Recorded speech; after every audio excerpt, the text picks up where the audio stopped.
Sekarang kita ada di apa sih? Sebuah kafe yang ada di Bogor, tepatnya di Bikin Kopi. Ini tempat yang baru sih buat gue. Tadi habis santai riding naik motor, lagi gabut aja. Ini musik tambah lama tambah kenceng nih. Iya, kayak Gramedia. Main job gue adalah seorang videographer dan editor. Kadang sampingan juga gue melakukan recording juga ya. Jadi gue memutuskan gue untuk banyak bekerja dalam video klip itu di bidang yang di kategori freelance. Artinya gue akan mengerjakan satu project yang dikerjakan apabila ada klien langsung menghubungi gue atau rekan gue atau kenalan. Dan gue di sini bakal menceritakan proses gue melakukan 8 video klip dalam waktu 2 hari dan di luar negeri, yaitu di Malaysia ya. Yang selama ini gue kerjain dan teman-teman gue kerjain itu standar paling normal bikin video klip itu dalam 1 hari itu cuma dapat 1 video. Bahkan dalam 1 video itu bisa memakan waktu 3 hari. Yang jadi tantangan buat gue adalah ketika gue mengerjakan sebuah video klip yang jatuhnya dari sebuah PH ya, yang mengikuti industri kan, karena industri ini kejar tayang. Jadi gue harus mengejar 8 video klip dalam waktu hanya 2 hari. Berarti sehari itu hanya bisa mengerjakan dibagi 2, jadi sehari itu hanya 4 video, hari kedua 4 video juga. Ini sebuah pengalaman gue yang paling baru ya. Dari sebelumnya gue ngerjain video klip gak pernah nemu dengan sistem seperti ini, karena kan yang tadi gue sebut, karena gue orangnya freelance. Koin Shopee. Nah, karena gue orangnya freelance, jadi gue mengerjakan video klip itu sesuai dengan tempo waktu yang tidak terlalu padat gitu. Tapi baru kali ini gue bekerja sama dengan sebuah label musik yang terkenal di Jakarta. Nih gue sebut aja ya, label musiknya itu TA Pro. Di sini gue akan menjelaskan perbedaan sistem kerja antara video klip freelance dengan video klip yang kita mengikuti pasar industri.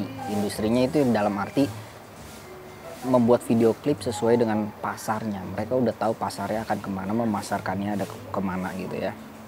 Kenapa gue dipilih sebagai orang yang menjadi seorang videographer di situ? Pertama, alasannya gini, PH itu pengen menekan cost, menekan budget, bagaimana dia bisa ngebawa 1 orang atau minim orang untuk keluar negeri, tapi dengan keahlian yang banyak. Misalkan gini, PH itu pengen videographer yang bisa editing dan bisa recording. Nah ini kan sulit nih untuk mendapatkan 3 hal yang berbeda ya. Ini benar-benar apa sih, job desk yang berbeda gitu. Videographer bagian ngerekam video, editing video bagian di post production, dan recording itu seharusnya dengan penanganan profesional yang lain gitu, harusnya seperti itu. Nah gue dipilih itu karena gue mampu untuk melakukan 3 hal tersebut tuh, makanya gue kepilih dibanding dengan orang yang lain gitu. Kalau orang lain dia satu videographer dia punya cuman ada 1 orang, terus 1 editor 1 orang, dan 1 orang juga yang nanganin recording. Jadi kalau terhitung mereka profesional masing-masing di bidangnya satu, berarti kan budget yang dikeluarkan oleh production house itu pasti gede ya.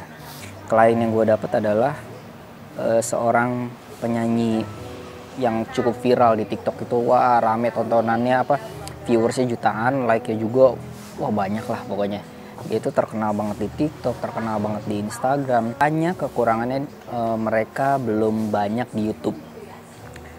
Makanya si PH ini pengen para talent ini masuk ke media YouTube. Makanya dibikinin video klip. Gue pribadi kalau untuk merekam video klip, gue kan punya standar tersendiri ya. Preset yang gue pakai, tools yang gue pakai, terus software yang gue pakai, settingan yang gue pakai, terutama settingan yang gue pakai. Ternyata PH itu beda sama apa yang gue sodorkan.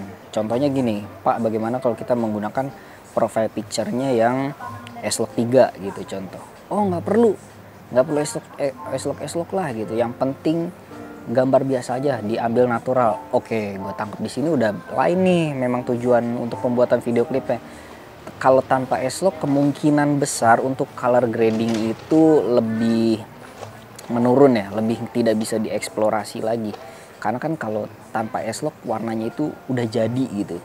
Jadi buat gue sendiri udah berpikir bahwa video klip ini nggak perlu banyak grading. Oke lah, gue bisa untuk color grading yang kalau udah jadi gitu bahkan lebih mudah ya kalau tanpa S-Log gitu kan. Intinya si PH ini pengen gambarnya natural aja sesuai dengan konsep si klien ini yang biasa mereka buat video. Syarat kedua adalah videonya harus statis. Nah ini juga gue berpikir nih, gue nggak biasa ngambil video klip itu dalam format pergerakan kamera yang statis. Setidaknya pending atau apa gitu biar video itu kelihatan lebih hidup gitu. Tapi PH ini lebih mementingkan bahwa si objeknya ini, kliennya ini pengennya terlihat natural sesuai dengan apa yang mereka lakukan sehari-hari dalam posting video-video mereka itu dalam TikTok atau sosial media lainnya, pengennya natural banget. Oke, gampang dong ya. Gue berpikir oke, ini udah nggak profile picture-nya nggak pakai S-Log, berarti gue terhindar dari color grading yang berlebih. Terus juga video klipnya pengennya statis. Ini menurut gue sangat mudah ya. Mungkin kalian ada yang bertanya minimal berapa sih untuk ngerjain video klip krunya. Buat gue sendiri minimal mengerjakan itu butuh 3 kru. Yang satu videografernya, DOP-nya, yang satu bagian lighting, yang satu mungkin director. Ya, jadi 3 ini itu tuh penting banget. Sedangkan karena PH memotong budget serendah-rendahnya, mereka pengen 1 orang aja untuk bisa ngehandle semua. Wah, kan gue agak berat juga ya, gue harus mengerjakan video, editing, dan recording. Walaupun gue bisa, tapi cukup berat dalam waktu 2 hari. Tapi gue cuman minta gini, gue pengen ada 1 orang director yang gue tunjuk. Artinya apa, kalau misalnya terjadi sesuatu kesalahpahaman, gue bisa kontak langsung directornya, nggak langsung ke orang kantor. Jadi gue punya director yang tektokannya enak gitu. Jadi misalnya nggak bisa gini, harusnya begini. Gue nggak langsung ngomong ke kantor, tapi gue ngomong sama director gue. Ini prosesnya begini. Jadi enak gitu. Nah gue minta itu untuk menghindari kesalahpahaman ya. Kalau gue langsung ngasih tahu ke orang kantor gini, nanti takutnya salah paham. Jadi gue memilih director yang biasa gue pakai. Persiapan ke Malaysia ini, tools yang gue bawa itu untuk kamera gue menggunakan Sony FX30. Itu untuk merekam video klip jadi lebih enak dilihat. Makanya gue menggunakan FX30. Gue bawa 2 lensa, yang satu lensa Tamron 1675 dan satu lagi lensa Sigma 16mm fix. Jadi gue bawa 2 lensa dan 1 gimbal. Gimbal itu gue menggunakan Zhiyun M3. Aksesoris lainnya kayak tripod gue bawa juga. Terus apa lagi ya? Oh ya, dan gue juga bawa lighting. Lighting gue bawa GVM.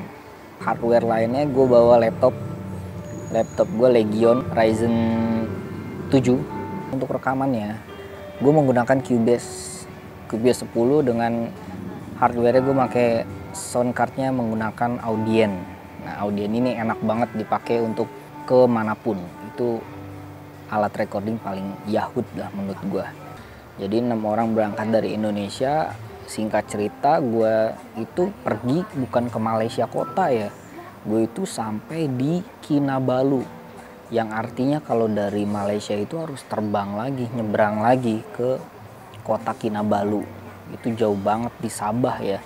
Provinsi mungkin yang Sabah itu kalau nggak salah provinsi deh. Sabah, Sarawak itu di sini Kuala Lumpur. Jadi nggak bisa nih lewat jalur darat, harus terbang ke sana. Jadi gue mau makan waktu perjalanan dari Indonesia ke Sabah itu 6 jam, termasuk transit dulu di Singapura.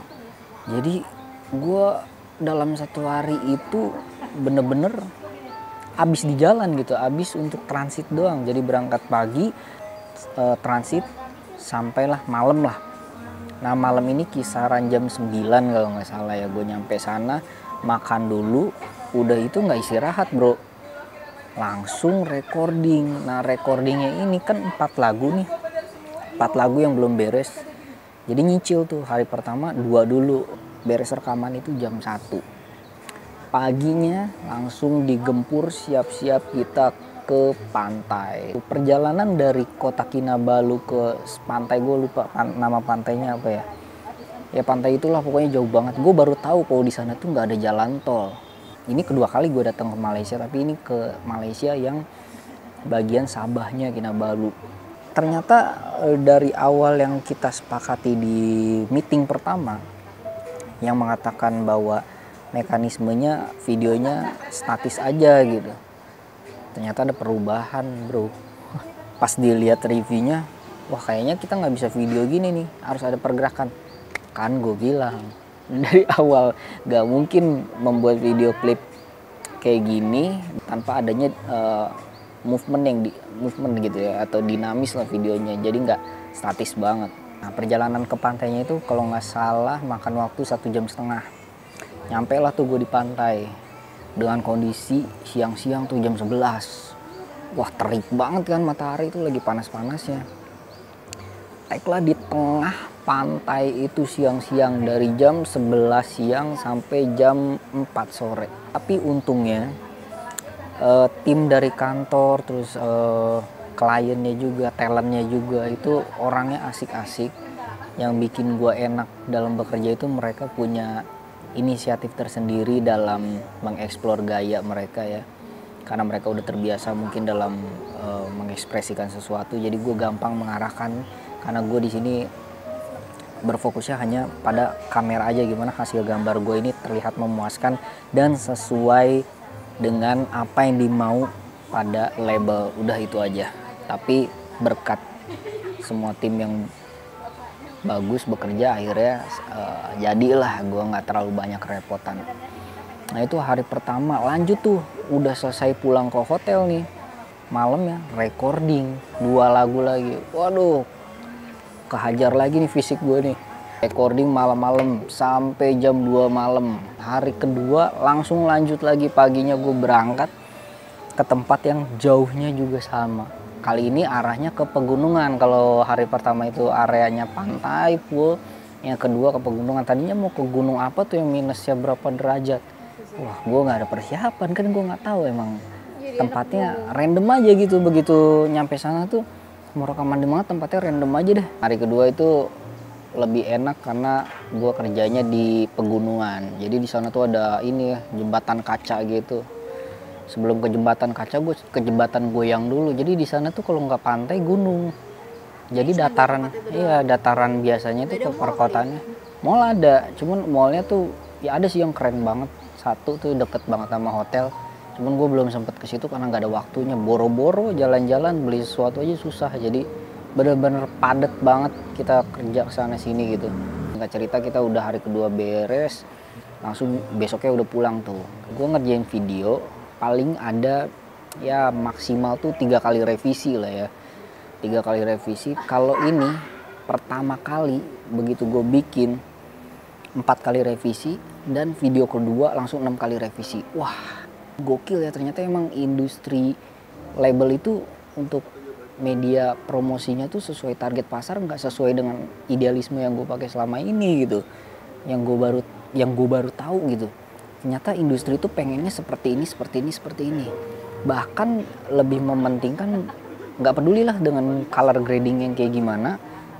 Yang penting video ini tuh sesuai dengan karakter orang yang bawain. Nah gue baru merasa di situ ada perbedaannya dibanding dengan gue ngerjain secara individual ya. Editan pertama 4 kali revisi. Oke, menurut gue ini wajar mungkin ya.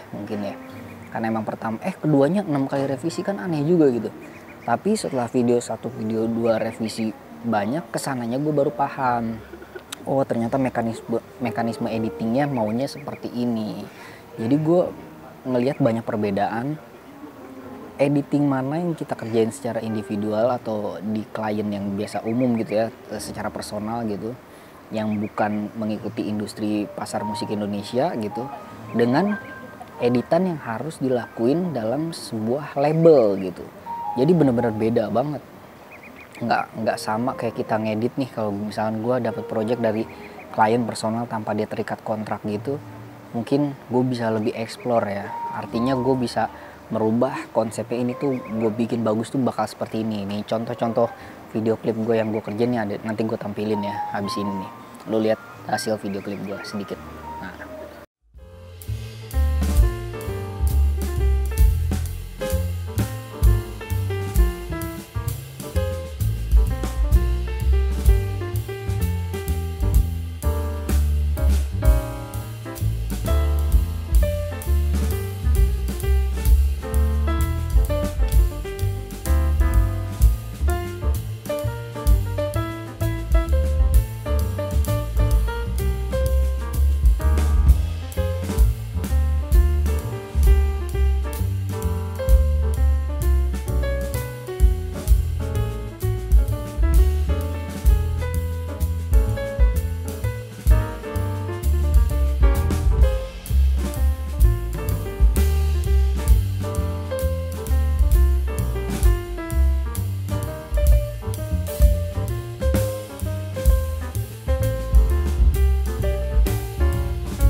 Nah itu hasil video klip gue yang dikerjakan secara individual. Sedangkan yang dikerjakan secara corporate atau secara industri label musik, seperti ini hasilnya.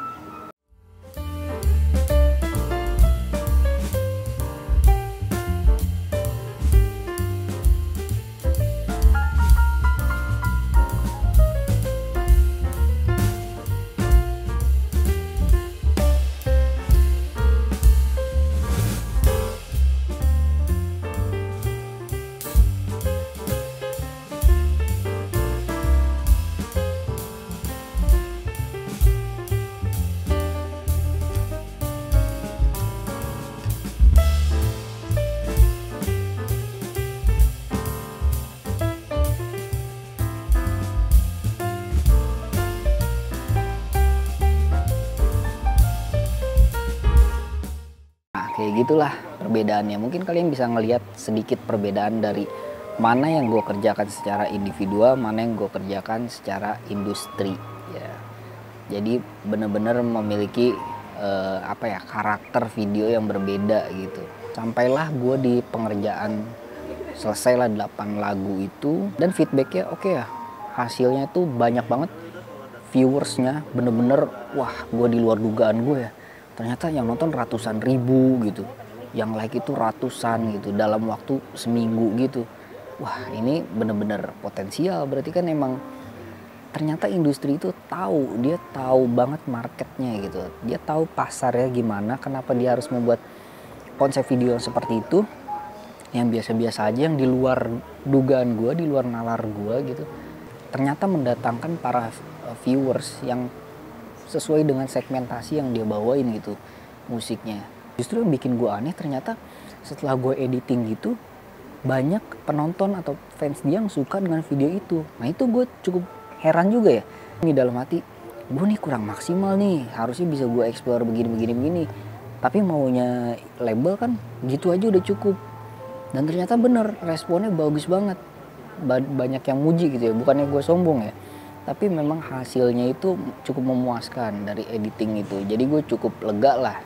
Berarti yang gue kerjain ini sesuai ekspektasi label dan sesuai harapan juga. Ternyata videonya booming. Tantangan terberat kan udah gue kasih tahu tadi. Itu hal-hal yang tidak terduga, itu tantangan terberatnya. Karena gue nggak tahu, wah tiba-tiba maunya begini berubah jadi begini gitu. Itu tantangan terberat gue dalam mengerjakan video klip. Perbedaan lo bikin video di dalam negeri sama di luar negeri? Kalau di Indonesia, kita ibaratnya kita di kafe nih ya, syuting di depan mungkin masih bisa ya, colong-colong begitulah gitu kan. Belum tentu ya. Kalau di luar negeri, terutama nih, kalau di Malaysia masih oke lah, sama nggak beda jauh kayak di Indonesia, masih bisa colong-colong. Tapi kalau di Singapura, gue selalu gagal untuk bikin video klip. Padahal ini kliennya yang mau gini, oke bikin video klip di Singapura ya, dalam acara dokumentasi waktu itu sekalian bikin video klip. Ngeluarin kamera, nge-shoot, udah ada satpam yang lewat, negur, hey you, no permission, nggak boleh. Jadi nggak bisa sembarangan. Lo sendiri lebih suka buat video di luar negeri atau dalam negeri? Jadi lebih enak sih sebenarnya, enak di luar karena pengalaman baru. Tapi kalau di dalam tuh enaknya lebih fleksibilitas. Jadi bisa santai dulu, bisa kalau ketinggalan barang bisa ngambil dulu. Kalau di sana ketinggalan barang kita harus beli. Gitu. Oke, lanjut tuh. Pertanyaan yang bagus. Padahal belum nanya, tapi pertanyaannya bagus. Bagaimana cara mendapatkan project dari label? Nah, gue kasih tahu ini paling penting adalah portofolio. Portofolio kita di mana sih, emang kita ngasihin CV gitu? Enggak bro. Jadi kita punya portofolio lewat sosial media aja.